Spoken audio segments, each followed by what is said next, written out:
बिहार की राजधानी पटना में बीते कई दिनों से बीपीएससी अभ्यर्थी धरने पर बैठे हुए हैं। कल अभ्यर्थियों का धैर्य खत्म हो गया और उन्होंने बीपीएससी कार्यालय का घेराव किया, जहां पर बीपीएससी कार्यालय का घेराव करने के दौरान पटना पुलिस ने उन पर खूब लाठीचार्ज किया। इस दौरान पुलिस ने अभ्यर्थियों को सड़क पर दौड़ा दौड़ा कर पीटा। इस लाठीचार्ज में कई अभ्यर्थी घायल भी हो गए। आपको बता दें कि बीपीएससी 70वीं संयुक्त परीक्षा को लेकर बिहार की सियासत लगातार गर्म हुई है और बीपीएससी की 70वीं संयुक्त परीक्षा को लेकर राजधानी पटना में बवाल मचा हुआ है।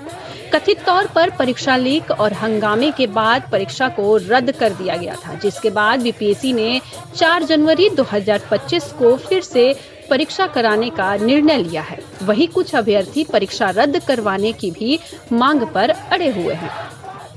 बीते कई दिनों से अभ्यर्थी अनशन पर गर्दनी बाग पर बैठे हुए थे। कल 25 दिसंबर को अभ्यर्थियों ने बीपीएससी कार्यालय का घेराव किया, जहां पुलिस उन पर लाठीचार्ज करती है और दौड़ा कर पिटती भी है। आज जब हमारी टीम गर्दनी बाग पहुंची तो वहां पर कई दिनों से अभ्यर्थियों के साथ साथ वहां पर बीपीएससी तैयारी करवाने वाले रहमांशु सर भी मिले। हमने रहमांशु सर से बातचीत की। उस दौरान वो काफ़ी थके हुए दिख रहे थे और वो कई दिनों से बीमार भी चल रहे हैं। अनशन पर बैठने की वजह से वो हमारे साथ बहुत ज़्यादा बातें तो नहीं कर पाए, लेकिन उन्होंने कहा कि हमारे मांग सरकार से है, इसमें राजनीति की कोई जगह नहीं है। लेकिन फिर भी यहाँ पर रहमांशु सर का एक सबसे बड़ा सवाल यही था कि आखिर आयोग री एग्ज़ाम क्यों नहीं ले रही है? क्या आयोग को इससे प्रॉब्लम है? क्या आयोग इस परीक्षा से अभ्यर्थियों के जीवन को बर्बाद करना चाहती है? अगर वो पूरी परीक्षा रद्द कर देते हैं तो हमारे लिए ही नहीं, हमारे आने वाले भविष्य के लिए भी बहुत सही होगा। कई दिनों से यहाँ पर अनशन पर बैठे हुए छात्र की एक मृत्यु भी हो गई है, जिसमें आज भी 7 छात्रों को पीएमसीएच में एडमिट करवाया गया है। वहीं जब हमने छात्र नेता सौरभ से बातचीत की तो उस दौरान उन्होंने कहा कि आप अभी यहाँ देख सकते हैं कि हजारों की संख्या में अभ्यर्थी आए हुए हैं, लेकिन सबसे बड़ी बात है कि अभी भी पूरे बिहार से 5000 छात्र लगातार यहाँ पर पटना के गर्दनी बाग में आ रहे हैं, समर्थन देने के लिए सरकार से मांग कर रहे हैं। हम लोग ये आंदोलन नहीं, यहाँ पर शिक्षा सत्याग्रह कर रहे हैं।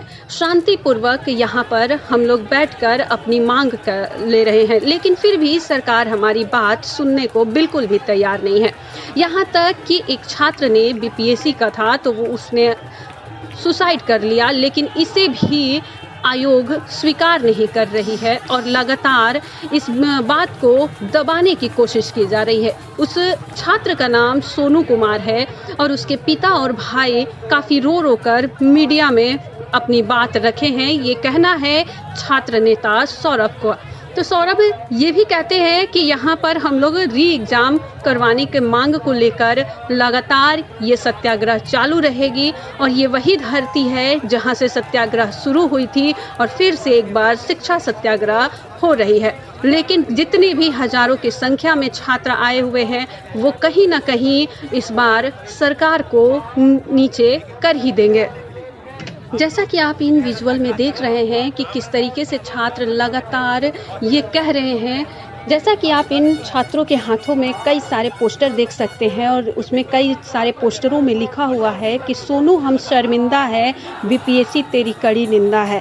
इसे लेकर ये सोनू वही है जिन्होंने सुसाइड किया है बीपीएससी परीक्षा को लेकर, लेकिन अभी भी सरकार की इस पर कोई भी कान पर जू तक नहीं रेंग रही है। सबसे बड़ा सवाल यही उठ रहा है इस सरकार के ऊपर कि क्यों सरकार मौन धारण की हुई है, क्यों सरकार इस पर कोई भी जवाब नहीं दे रही है। क्या होगी जवाबदेही उस बच्चे के लिए जिसने अपनी जान दे दी? उस माँ बाप पे क्या बीत रही होगी? एक माँ का आंचल सुना हो गया आज, जहाँ पर आज उस घर में खुशी की माहौल होनी चाहिए थी कि उसका बच्चा परीक्षा पास हुआ है। आज वहीं पर उसी परीक्षा की वजह से आज उस माँ का आंचल सुना हो गया है, भीग गया है उन आंसुओं से, उस दुख से जिससे आज उसके घर में मातम मन रहा है। आपका इस खबर पे क्या कुछ कहना है? आप भी हमारे साथ कमेंट करके साझा करें और देखते रहें इम्पैक्ट लाइव। धन्यवाद।